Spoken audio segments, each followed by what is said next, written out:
Hi hello నమస్తే welcome to my channel భయ్య. ఈ ఛానల్ కొత్తగా చూస్తున్నట్టయితే ముందుగా సబ్స్క్రైబ్ చేసుకోండి. అలాగే నేను చెప్పే వీడియో నచ్చితే మాత్రం అందరికీ షేర్ చేయండి భయ్య.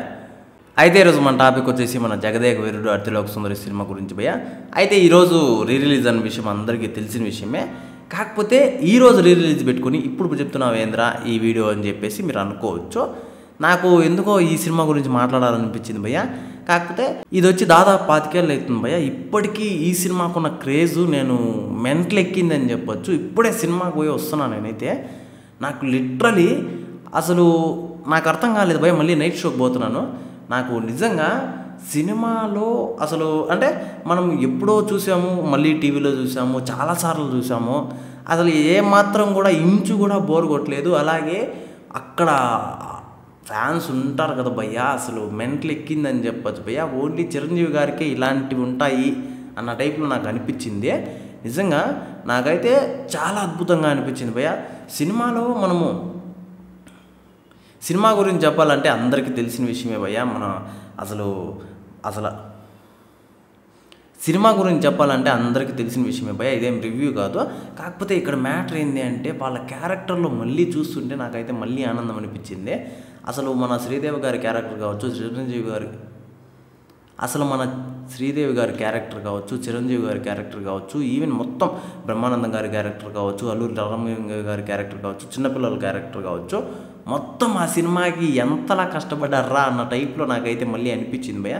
నిజంగా వాళ్ళే కనుక ఆ రేంజ్ పర్ఫార్మెన్స్ కన్నా ఇచ్చిండకపోయింటే అసలు సినిమా ఆ రేంజ్లో వచ్చేది కాదేమో అని చెప్పేసి కూడా నాకైతే అనిపించింది భయ్య. అయితే ఈ సినిమాకు ఒకటి అంటే చిన్న ఇన్సిడెంట్స్ కూడా ఉంది భయ్య. అది మళ్ళీ నేను గుర్తు చేస్తున్నాను. అయితే మ్యాటర్ వచ్చేసి సినిమా రిలీజ్ అయినప్పుడు మొత్తం అంటే మన ఆంధ్ర రెండు అంటే అప్పుడు ఆంధ్ర తెలంగాణ అంతా ఒకటే. కాకపోతే అప్పుడు వచ్చేసి మొత్తం వరదలు వానలు మొత్తం అల్లకొల్లంగా ఉండింది. కాకపోతే ఈ సినిమాకి ఎవరు వెళ్ళలేదంట. ఒక 2-3 రోజుల దాకా వెళ్ళలేదంట. తర్వాత ఒక్కొక్కరే అసలు ఎంత పెద్ద ఇండస్ట్రీ మొత్తం తెలిసేట్టుగా ఇండస్ట్రీ హిట్ అని ఫస్ట్ టైం అసలు ఆ సినిమానే అయ్యింది అన్న టైప్లో అయితే అవడం అయితే జరిగిందంట భయ్య. ఆ రేంజ్ ఉన్న సినిమా భయ్య ఇదైతే. అయితే నాకు నిజంగా నేను చూస్తున్నంతసేపు నేను మెంటలోనే అయిపోయాయని చెప్పొచ్చు. ఎందుకంటే థియేటర్లో అయితే మనము ఇంతవరకు చూడలేదు భయ్య సినిమాని. మామూలుగా మనం టీవీలో వేస్తే చూడడం తప్పించి.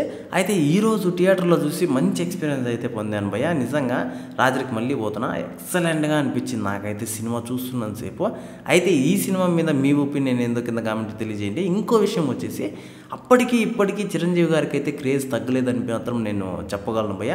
అసలు ఆ సినిమాలో ఎలా అయితే డ్యాన్సులు వేసాడో, ఎలా అయితే యాక్టింగ్ చేశాడో, ఎంత క్రేజ్తో అయితే ఉన్నాడో, మళ్ళీ ఇప్పుడు చేస్తున్న సినిమాల్లో కూడా అంతకంటే ఎక్కువ క్రేజ్తో ఉన్నాడో. అసలు అది ఎలా సాధ్యమో అని చెప్పేసి కూడా నాకైతే అనిపించింది భయ్య. అందుకే అంటారు మెగాస్టార్ అని. అయితే మీరేమనుకుంటున్నారు ఈ సినిమా గురించి, మీరేమనుకుంటున్నారు కింద కామెంట్లో తెలియజేసేయండి భయ్య. మర్చిపోకూడదు తప్పకుండా దయచేసి.